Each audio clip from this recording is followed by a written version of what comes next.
Hello friends, welcome to your channel.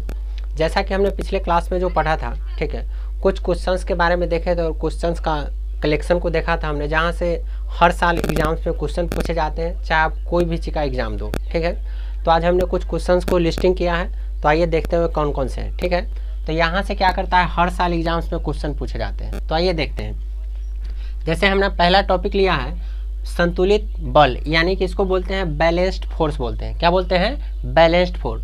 तो समझिएगा, बोलता है यदि बलों का एक समूह किसी वस्तु पर लगकर उसमें कोई त्वरण उत्पन्न नहीं करेगा। यहाँ पे नहीं को अंडरलाइन कीजिएगा। ठीक है, आइए समझते हैं क्या बोलता है। जैसे देखिए, ये जो आपका है, ये कोई पाथ है, स्ट्रेट लाइन पाथ या पाथ बोल दीजिए। मतलब ये कोई क्या है, ग्राउंड बोल सकते हैं, इसको अर्थ बोल सकते हैं। ठीक है, वो सारा एक ही होता है। मान लेते हैं पाथ बोल दीजिए या ग्राउंड बोल दीजिए। ग्राउंड मीन्स होता है सतह। ठीक है, तो इस सतह पे क्या होता है, एम द्रव्यमान का क्या रखा हुआ है, कोई मास रखा गया है। ये एम द्रव्यमान का क्या है, कोई मास रखा हुआ है। इस पे क्या कर रहा है, इधर से भी कोई फोर्स काम कर रहा है, जैसे यहाँ पे फोर्स एफ। ठीक है, और ये इधर से भी कोई फोर्स काम कर रहा है। तो जितना फोर्स इधर से कोई बॉडी पे लगा रहा है, उतना ही फोर्स इधर से भी उस बॉडी पे कोई ना कोई लगा रहा है। ठीक है, तो ये वाला जो एम मास का जो बॉडी है, ना वो ये इधर जा पा रहा है ना इधर जा पा रहा है, यानी कि बीच में ये रह रहा है। कहाँ पे रह रहा है? बीच में रह रहा है, यानी कि इसको हम बोलते हैं न्यूट्रल। क्या बोलते हैं? न्यूट्रल। न बॉडी इधर जा पा रही है ना इधर जा पा रही है। क्यों नहीं जा पा रही है? तो इधर से भी जितना न्यूटन का फोर्स लग रहा है, जैसे मान लेते हैं इधर से अगर 1 न्यूटन का फोर्स लग रहा है, ठीक है, तो इधर से भी कितना न्यूटन का, तो 1 न्यूटन का। कितना न्यूटन का? 1 न्यूटन का। यानी कि दोनों का मान क्या है, इक्वल है। तो ये बॉडी जो होगा ये क्या होगा, बीच में होगा। कहाँ पे होगा? बीच में होगा। मतलब इस पे कोई अगर बल अगर एक अधिक लग जाए तो बॉडी क्या होगा, चलना स्टार्ट कर देगा। ठीक है, तो क्या हो रहा है, दोनों तरफ से क्या हो रहा है, सेम न्यूटन्स का बल अप्लाइड हो रहा है। ठीक है, तो इसी को हम क्या कहते हैं, संतुलित बल कहते हैं। इसमें क्या होता है, जब ये बॉडी एम मास का यहाँ पे है, तो इधर से जितना न्यूटन का फोर्स लग रहा है उधर से भी उतना ही न्यूटन का फोर्स लग रहा है। तो मास में क्या होता है, एम मास का जो बॉडी है ना उधर जा पा रही ना इधर जा पा रही, यानी कि बीच में स्टेट है। वो बीच में क्या है, वो स्टे है, खड़ी है।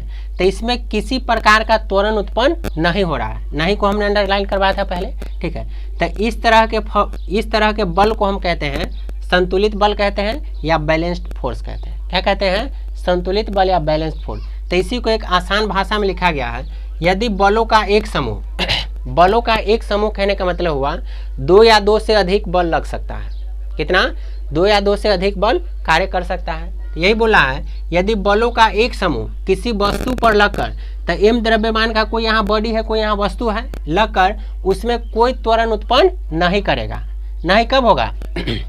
जब कोई एफ बराबर यानी कि फोर्स 1 न्यूटन का बल इधर से भी और 1 न्यूटन का बल इधर से भी लग रहा है, तो इस बॉडी में कोई त्वरण उत्पन्न नहीं हो रहा है। तो क्यों नहीं हो रहा है? तो इसलिए नहीं हो रहा है क्योंकि जितना न्यूटन का फोर्स इधर से अप्लाइड हो रहा है उतना ही न्यूटन का फोर्स इधर से भी अप्लाइड हो रहा है, इसलिए इस बॉडी में कोई त्वरण उत्पन्न नहीं हो रहा है। तो इस फोर्स को हम क्या कहेंगे, बैलेंस्ड फोर्स कहेंगे, मतलब संतुलित बल कहेंगे। चलिए, ये क्लियर है। चलिए अब देखते हैं असंतुलित बल। क्या देखते हैं? असंतुलित बल कहने का मतलब होता है अनबैलेंस्ड फोर्स। अनबैलेंस्ड कहने का मतलब हुआ क्या होगा, अनबैलेंस्ड होगा। मतलब अगर इधर से ज़्यादा फोर्स लगा दो, ठीक है, और इधर से कम लगाएंगे तो क्या होगा, बॉडी इस तरफ चलना स्टार्ट करेगी। अगर हम इधर से ज़्यादा फोर्स लगाएंगे, इधर से दिखाते हैं इसको एक फिगर से। जैसे देखिए, ये कोई आपका ग्राउंड है, जैसे ऊपर समझे थे, ये क्या आपका कोई ग्राउंड है, मतलब ये सतह है। ये क्या है? ये सतह है। इस सतह पर एम मास का कोई बॉडी रखा गया है। एम मास का ये कोई बॉडी रखा गया है। ठीक है, अब क्या हो रहा है, एम मास का ये बॉडी जो है, तो इधर से मान लेते हैं ये फोर्स काम कर रहा है। कितना? जैसे मान लेते हैं यहाँ 2 न्यूटन का फोर्स काम कर रहा है। ठीक है, और इधर से कोई बल नहीं कार्य कर रहा है, इधर से कोई बल कार्य नहीं कर रहा है। तो बॉडी क्या होगा, अगर इस तरफ से 2 न्यूटन का बल लग रहा है तो बॉडी इधर भागेगी। कहाँ भागेगी? यानी कि हम ये लेफ्ट से फोर्स लगा रहे हैं तो बॉडी कहाँ जाएगा, राइट की ओर आगे बढ़ेगी। अगर हम राइट से फोर्स लगाएंगे, ठीक है, राइट से फोर्स लगाएंगे तो बॉडी कहाँ बढ़ेगी, लेफ्ट की ओर बढ़ेगी। ठीक है, तो इस तरह के बल को हम असंतुलित बल कहते हैं। आइए जो लिखे हैं उसको समझते हैं। ये वही बात बोले हैं जो लिखा गया यहाँ पे। देखिए, यदि बलों का एक समूह किसी वस्तु पर लगकर, बलों का एक समूह मतलब यहाँ पे ये फोर्स हो सकता है, ऊपर से भी लग सकता है। अगर ऊपर से ज़्यादा लग गया तो वस्तु कहाँ जाएगी? नीचे। अगर इधर से लग रहा है तो वस्तु कहाँ जाएगी? आगे। बल लगकर उसमें अशून्य त्वरण अशून्य त्वरण कहने का मतलब त्वरण उत्पन्न करता है। यहाँ पे नहीं किया था, यहाँ पे क्या होता है? उत्पन्न करेगा। उत्पन्न क्या होगा? करेगा, त्वरण उत्पन्न करेगा। तो इसी को हम क्या कहते हैं? असंतुलित बल कहते हैं। उम्मीद करते हैं समझ में आ रहा होगा। चलिए आइए आगे देखते हैं। अब है बल। बल पीछे हम पढ़े भी थे, ठीक है, और एक बार फिर से पढ़ लेते हैं, लेकिन यहाँ दूसरे तरीके से पढ़ा रहा हूँ। वहाँ लिखा दिए थे pull and push then it is called force. मतलब धक्का और खिंचाव को क्या कहते हैं? बल कहते हैं, फोर्स कहते हैं। मतलब pull and push then it is called force, यानी कि धक्का खिंचाव क्या कहते हैं? बल कहते हैं। अब यहाँ देखिए, किसी वस्तु पर लगा बल वस्तु के द्रव्यमान और उनके त्वरण के गुणनफल के बराबर होता है। यहाँ से इसको समझिएगा। जैसे ही एम मास का कोई बॉडी है तो ये क्या होगा? गुणनफल किसके है? त्वरण के। तो मतलब एम मास का बॉडी गुने क्या होगा? मतलब गुणनफल त्वरण इक्वल टू क्या हो जाएगा? फोर्स। मतलब ये हुआ किसी वस्तु पर लगा बल वस्तु के द्रव्यमान और त्वरण के क्या होता है? गुणनफल के बराबर होता है। तो उसी को हम क्या कहते हैं? बल कहते हैं।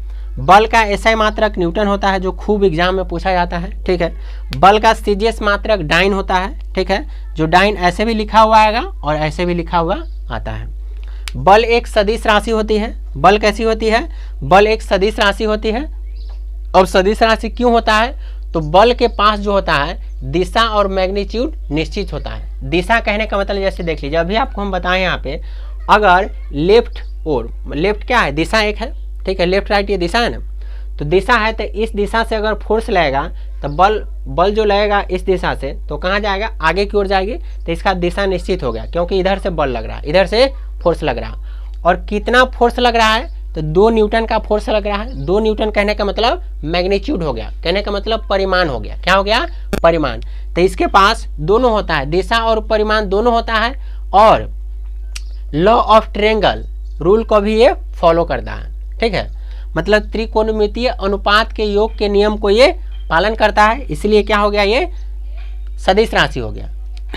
चलिए, यहाँ भी लिखा भी हुआ है, क्योंकि इसके पास दिशा और क्या होता है? परिमाण निश्चित होता है, दोनों होता है। उसको हम क्या कहते हैं?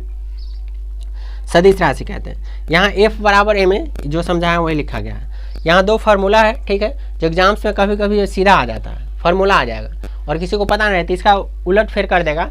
जैसे यहाँ A को इधर ले आएगा और उसको उधर भेज देगा। तो भी हम कंडीशन दिखा देते हैं। जैसे देखिए, यहाँ F बराबर M है। क्या है? F बराबर M कहने का मतलब फोर्स इक्वल टू मास गुने acceleration. Force equal to mass गुने एक्सेलरेशन। यहाँ पे क्या है? P बराबर M भी है, यानी कि P क्या है आपका? P आपका संवेग है, मतलब मोमेंटम है। P क्या है? मोमेंटम, संवेग है। M क्या है? मास है। और V क्या है? वेलोसिटी। तब मोमेंटम इक्वल टू मास गुने वेलोसिटी हो गया। अब देखिए, ये दोनों कैसे कैसे आ सकता है, जैसे आपको एग्जाम से देखने को मिल सकता है। जहाँ से अगर यहाँ से हम M निकालेंगे तो M का कोफिशिएंट A है, तो ये कहाँ जाएगा? ऊपर जाएगा, और जो बच जाएगा वो नीचे। तो हम बोलेंगे M बराबर A/F बोल सकते हैं। क्या बोल सकते हैं? M बराबर F/A। तो कभी कभी ऐसे भी दिखाई देगा आपको। ठीक है, अगर यहाँ से हम A निकालें, ठीक है, तो क्या आएगा? M कहाँ चला जाएगा? नीचे, और F ऊपर। तो कभी कभी आपको ये भी दिखाई देगा। अब एग्जाम में क्या होता है? यही उलटफेर होता है। तो अगर आपको ये पता है तो आप इससे आप तीनों निकाल सकते हैं, दोनों को निकाल सकते हैं। अगर ये पता नहीं रहेगा तो एग्जाम में आपको भटका देगा। ठीक है, और क्वेश्चन नहीं पकड़ेगा। चलिए अब देखते हैं P बराबर M भी। P बराबर M भी कहने का मतलब ही बताया है, मोमेंटम बराबर मास गुने वेलोसिटी। तो क्या हो सकता है? जैसे M बराबर यहाँ होगा, ठीक है, तो V क्या है? कोफिशिएंट है, तो V जाएगा नीचे और P ऊपर आ जाएगा। अगर यहाँ से हम V का मान निकाले तो M कहाँ चला जाएगा? नीचे, और P ऊपर। तो इसका भी ख्याल रखेंगे। चलिए, तो ये आप ध्यान में रखेंगे, ये सब ध्यान में रखना, ये सब निकालने आपको आना चाहिए। ये सब बेसिक चीज़ है। आपको ये ओनली फॉर ये दो ध्यान में रखने हैं। F बराबर M होता है और P बराबर M भी। F बराबर M, P बराबर M भी। F बराबर M, P बराबर M भी। चलिए, ये क्लियर है। उम्मीद करते हैं आपको वीडियो पसंद आया होगा। पसंद आ रहा है तो चैनल को सब्सक्राइब कर लीजिए ऐसे ही वीडियोज़ को देखने के लिए, ठीक है। और दोस्तों के साथ अधिक से अधिक शेयर भी करें। चलिए, थैंक यू।